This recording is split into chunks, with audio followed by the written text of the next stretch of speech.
Ya Habibi Ya Muhammad Ya Nabi salam ala. Assalamualaikum warahmatullahi wabarakatuh. Bersua kembali kita dalam liputan khas Impers TV PSS.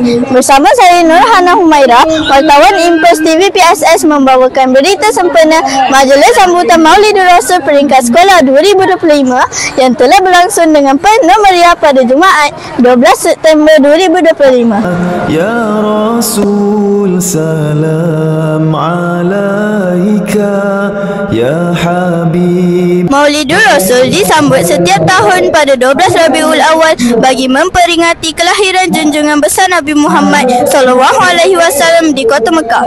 Kelahiran baginda membawa rahmat besar kepada seluruh alam.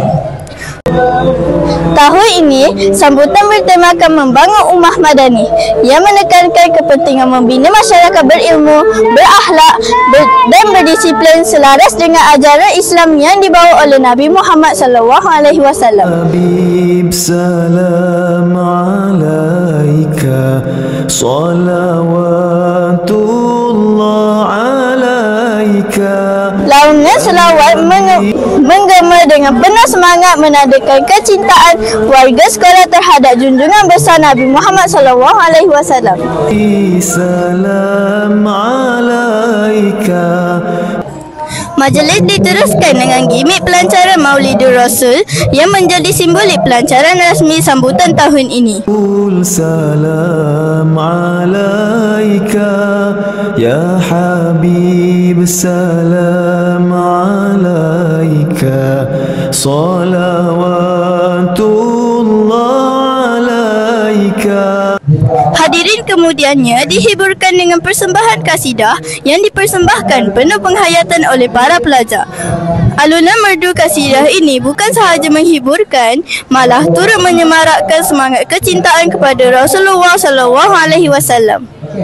Ashraqal badru alaina fakhtafat minhul budun.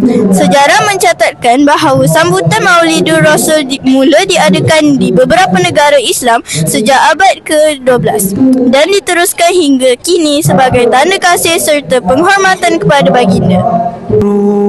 Mithla husnika ma ra'ayna qattu ya wajha sururi Allah ya Nabi. Ustaz, apakah pandangan Ustaz tentang perarakan Maulidur Rasul kepada murid sekolah?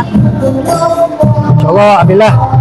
Apakah dia punya pandangan Sebenarnya dari sudut Islam menyambut Maulidur Rasul ini adalah harus ada dari Islam. Kemudian Ustaz Azaidul pun dalam ceramah itu mengatakan adalah harus kita menyambut dan berselawat. Jadi pandangan pada anak-anak sekolah bagus.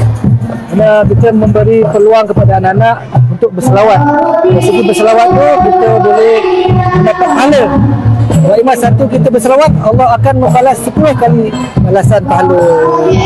Ya Nabi salam alaika ya Rasul salam alaika ya Habib salam alaika. Sambutan kali ini bukan sekadar menghidupkan suasana, tetapi diharapkan dapat menyemai nilai kasih, hormat dan teladan Rasulullah SAW dalam jiwa setiap warga Impers. Salawatullah alaika. Sesungguhnya dengan mencontohi akhlak Rasulullah SAW, kita mampu merealisasikan tema sambutan tahun ini, iaitu membangun ummah madani. Daripada saya, Nurhana Humaira, wartawan Impers TV PSS. Assalamualaikum warahmatullahi wabarakatuh dan jumpa lagi.